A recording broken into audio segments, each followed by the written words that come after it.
어, 오늘은 경제지표 간단히 보고 끝내도록 하겠습니다. 미국 주가지수 3대 지수 올랐고요. 전고점 언저리에서 왔다 갔다 6만만 넘어가면, 6천, S&P 500 지수 6천 넘어가면 올랐다 내렸다를 지금 반복하면서 정점에서 깔딱대고 있거든요. 여기서.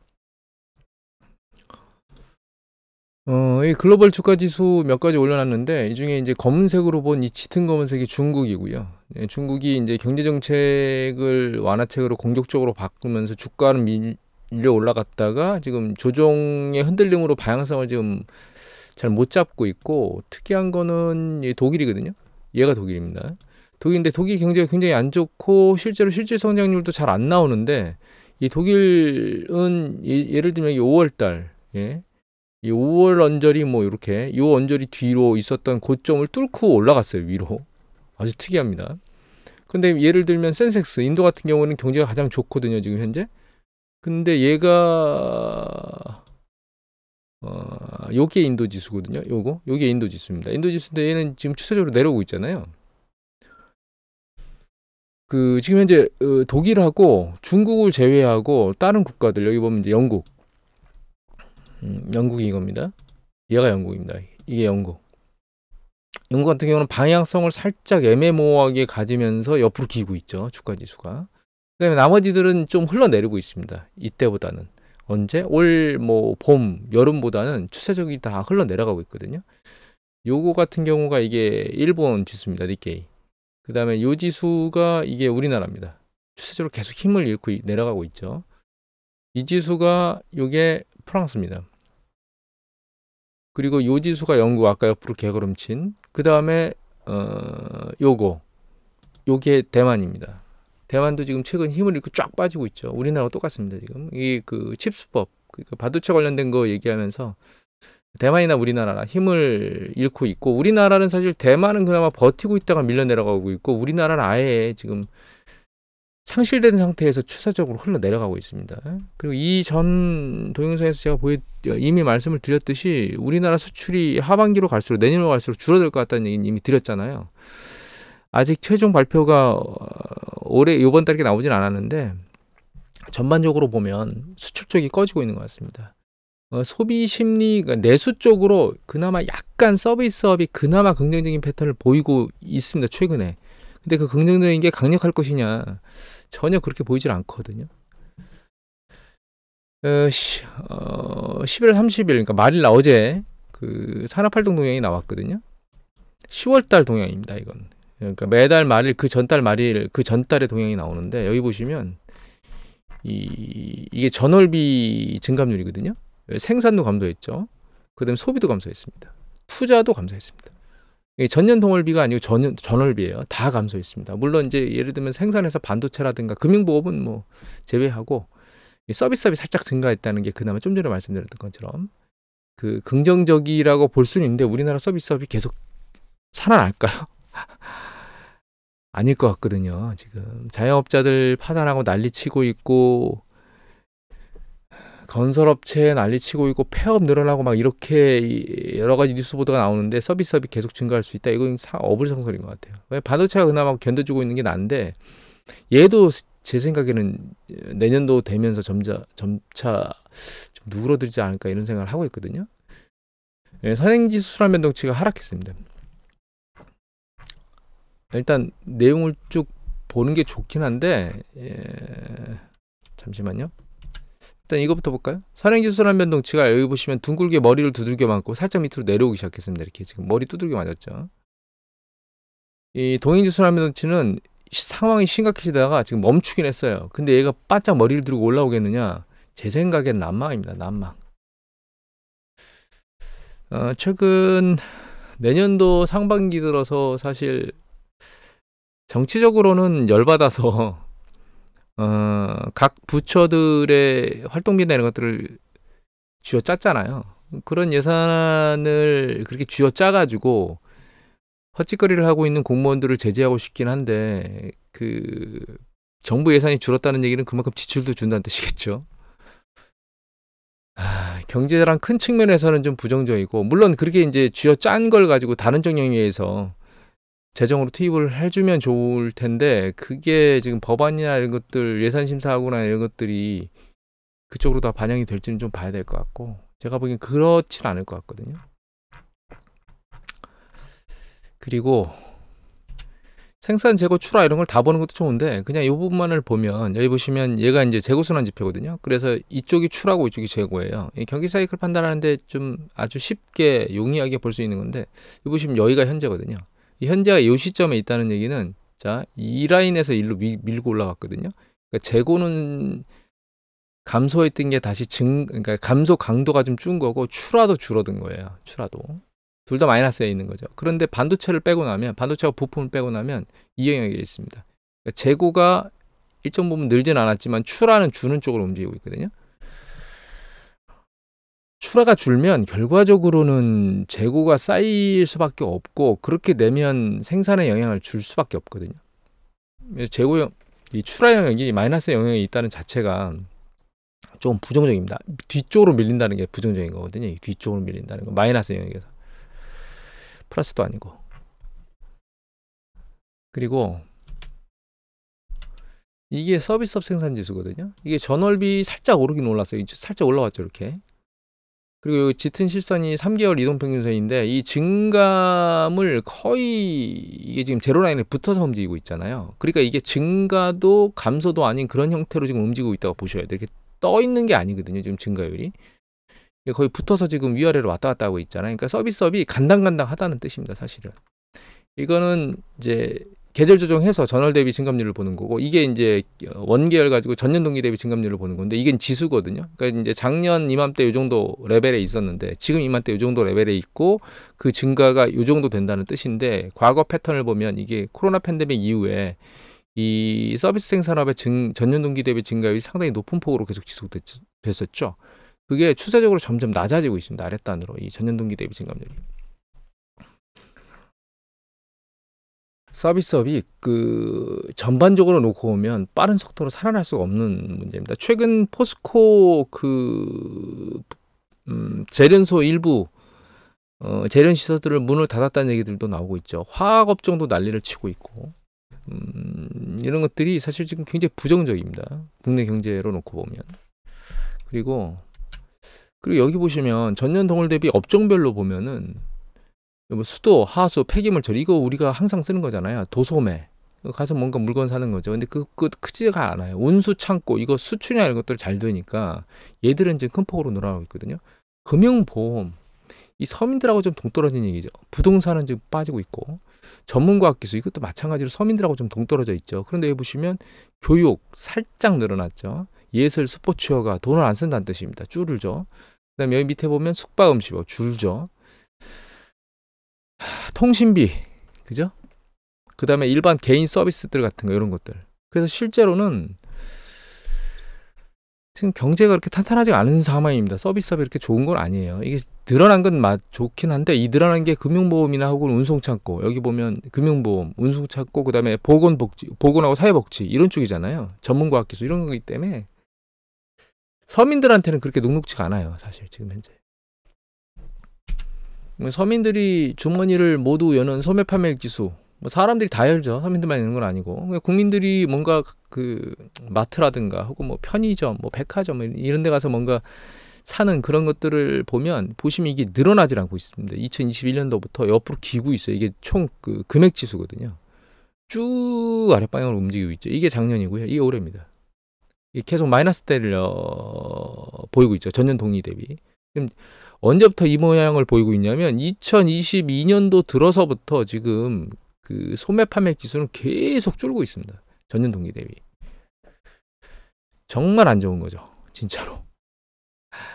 그 다음에 여기에 보면 이제 내구재 좀 오래 쓰는 거죠. 요거는 전년 동월비로 살짝 늘었는데 전월비는 5.8% 줄었어요. 지금.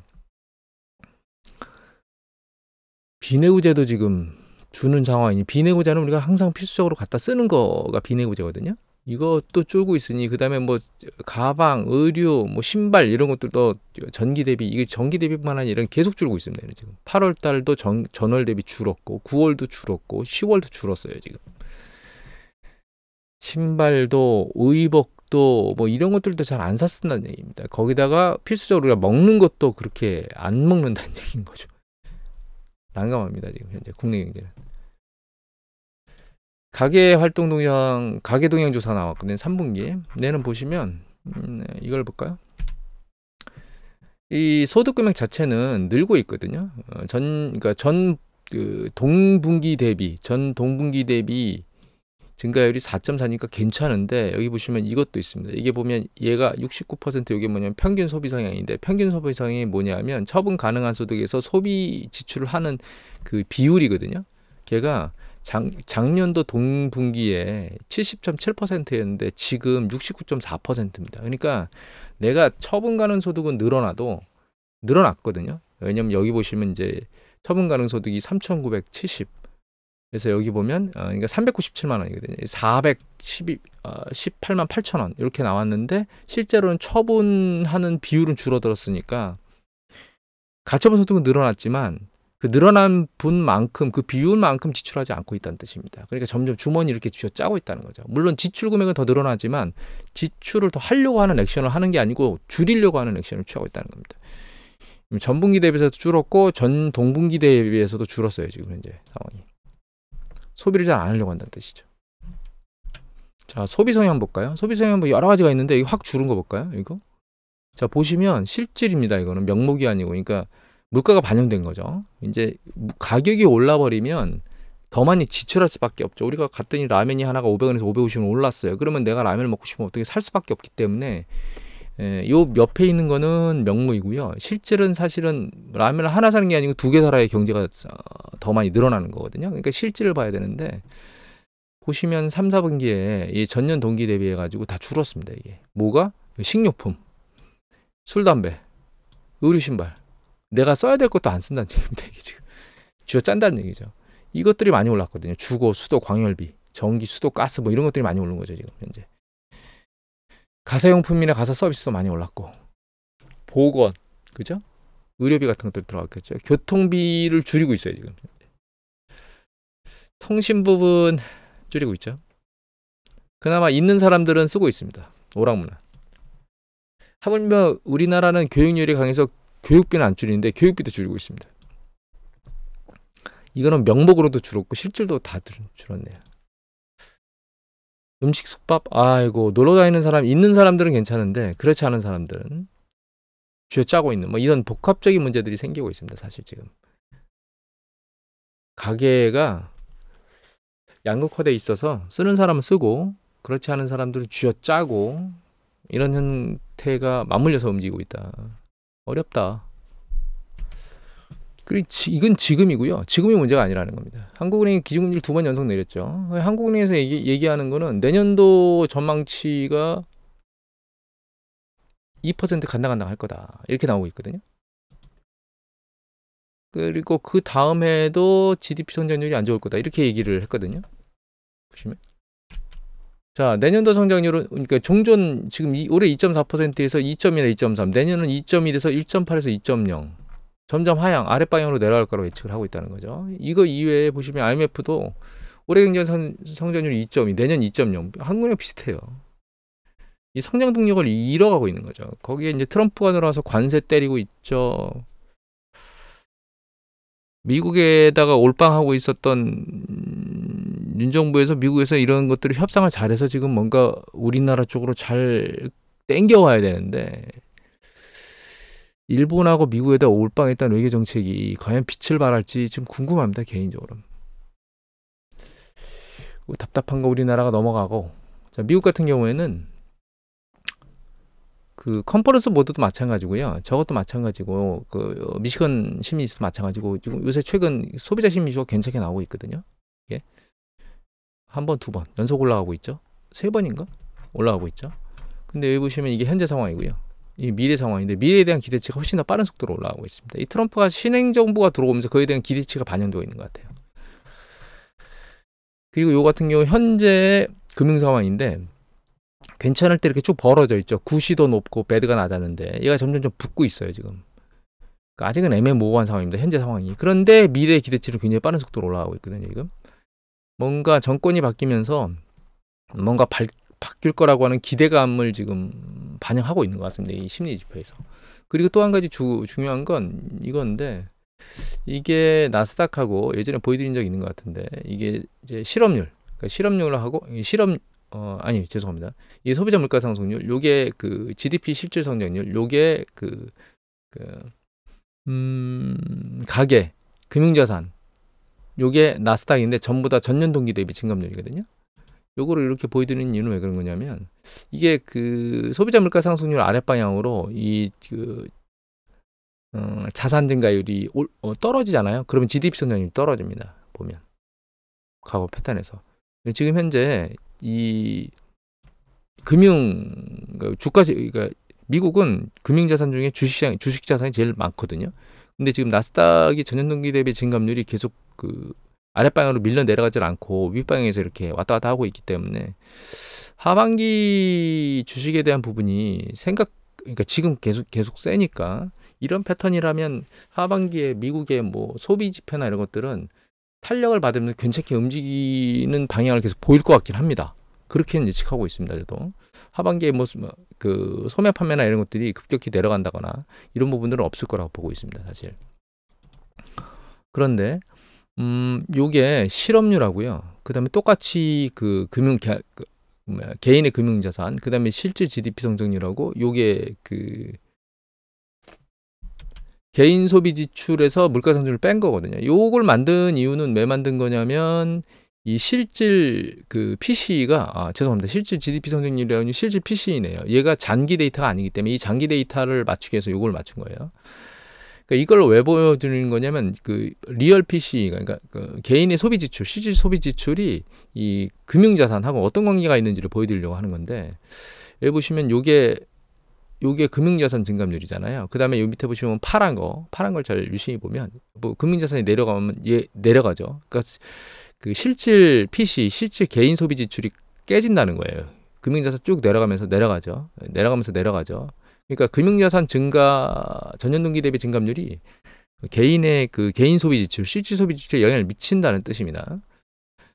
근데 이게 이제 아이러니하게도 이 정점 부분에 실업률도 올라가면서 이제 같이 영향을 미치게 되는 거예요. 실업률이 올라간다는 얘기는, 요건 뒤에 다른 지표로 같이 설명을 드릴까요? 요걸로 보여드려야 되겠네요.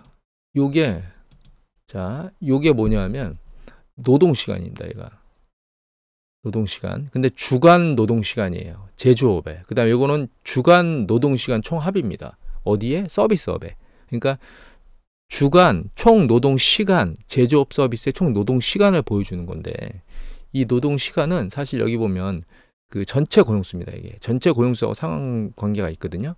왜냐하면 주간 노동시간 총계는 한 사람이 일주간 노동한 전체 금액의 총 그 시간일 거잖아요. 그러니까 노동자 수가 늘어나면 1인당 주간 평균 시간 곱하기 전체 노동자 수가 총 노동 시간이 되니까, 전체 노동자 수가 늘어나면 이 총 노동 수도 늘어나게 돼 있거든요. 근데 이걸 왜 이렇게 어렵게 얘기하면서 보여드리느냐? 여기 보시면 이게 제조업입니다. 제조업은 최근 노동 시간이 증가하지 않고 이렇게 멈춰가고 있습니다. 사실 이게 이때가 정점이었어요, 보면. 근데 노동자 수는 늘어나고 있잖아요. 그런데 얘가 정점을 쳤다는 얘기는 제조업은 좀 그러네 라는 생각을 할 수 있죠. 그런데 우리가 노동자 수를 보면 서비스업이 제조업의 거의 한 4배 정도 될 거예요. 그러니까 서비스업이 한 80%, 제조업이 한 20% 정도가 노동자 수에 포함될 겁니다, 아마도. 그렇기 때문에 이 제조업이 약간 줄는 거는 그렇게 전체 노동시간에 그렇게 큰 부분을 차지하지는 않을 수도 있습니다. 그 서비스업이 늘어나고 있죠, 계속 보면 전체 노동시간이. 그런데 중요한 건 이겁니다. 이게 이 총 노동자 수가 증가를 안 하고 멈춘 상태거든요. 지금 살짝 증가했습니다. 아마 12,000명인가 증가했을 거예요. 근데 이 데이터는 이게 일반적으로 이게 추세적으로 움직이기 때문에, 얘가 한번 꺾이면 추세적으로 내려가는 방향으로 꺾일 가능성이 크다는 뜻이거든요. 그래서 얘가 사실은 아직 데이터 발표가 안 나왔고, 이게 아마 12월 1일 날 데이터 발표, 아니 12월 1일? 뭐 일요일이니까 11월 2일께 이 데이터가 발표가 나올 것 같아요. 근데 이 노동자 수가 아래로 감소하는지를 유심히 모니터링을 해봐야 되고, 이게 감소하면 노동자 시간 총 숫자가 줄어들 가능성이 커지게 될 겁니다. 이게 중요한 게 왜 중요하냐면 노동 시간이 준다는 얘기는 급여가 줄 수 있다는 뜻인 거거든요.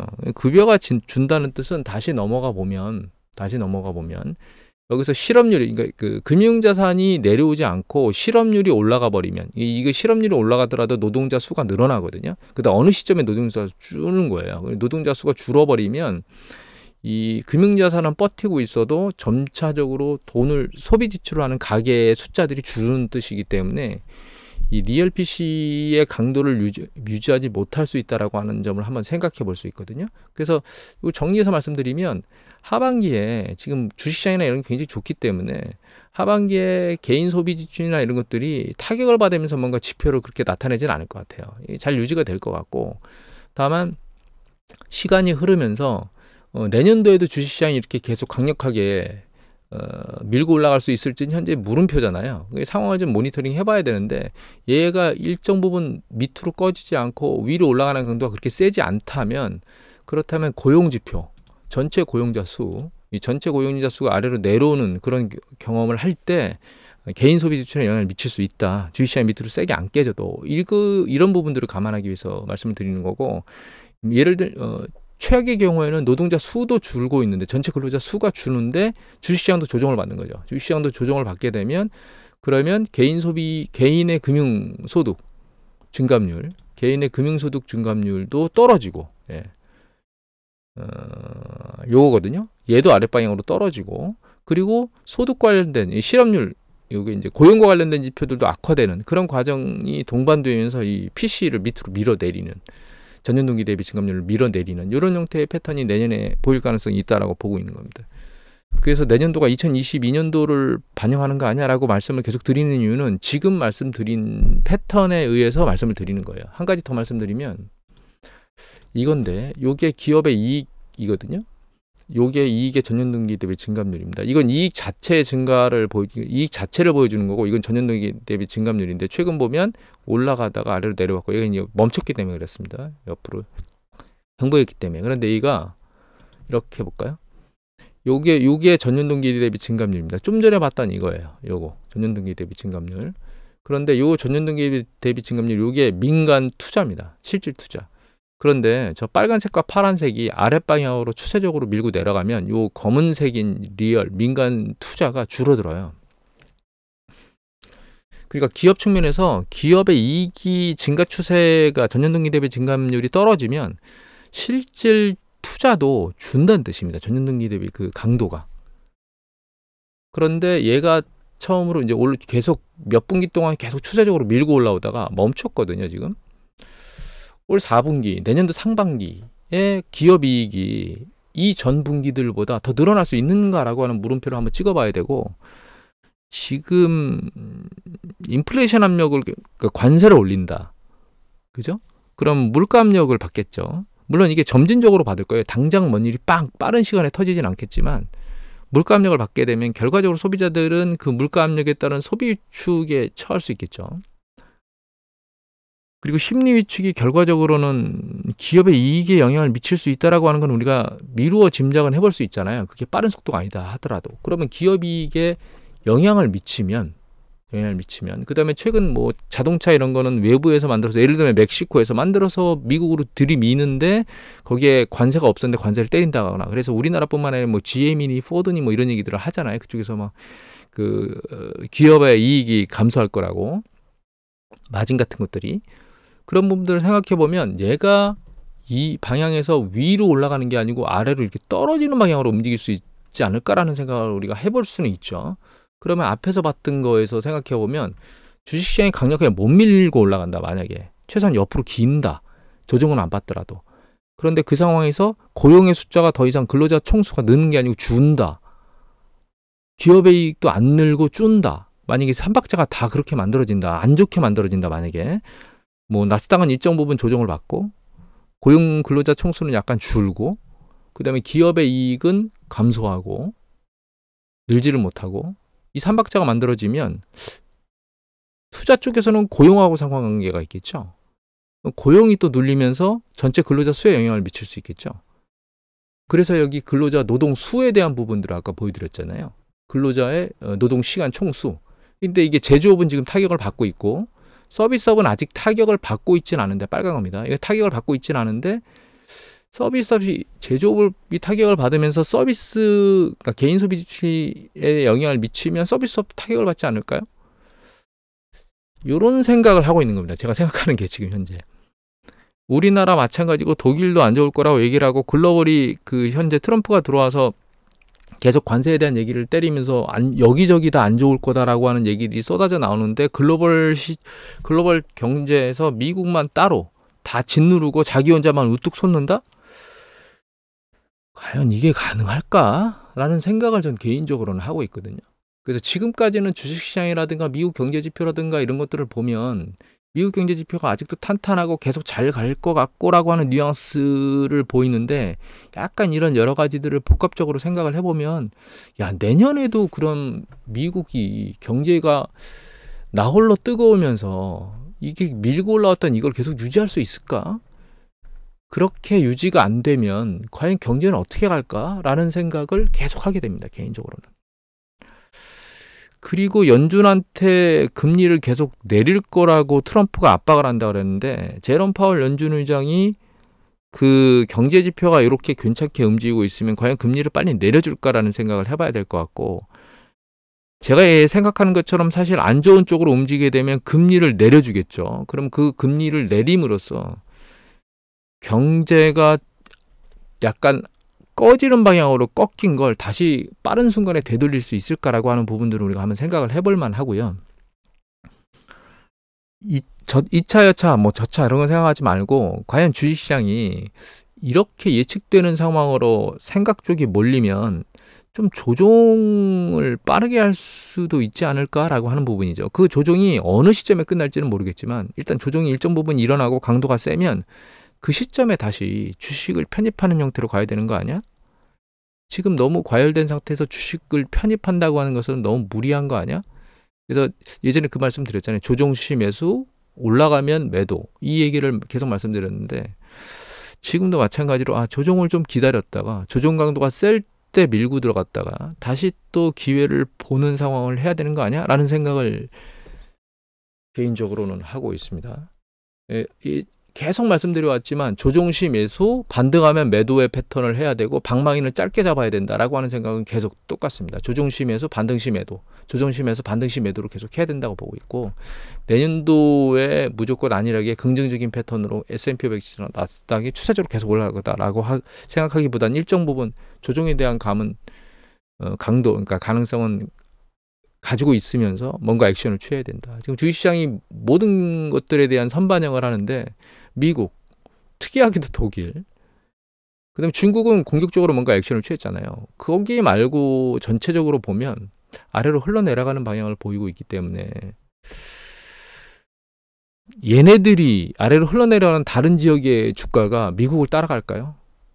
트럼프가 저렇게 난리를 치고 있는데 그럼 미국 혼자 살아남을까요? 저도 잘 모르겠습니다.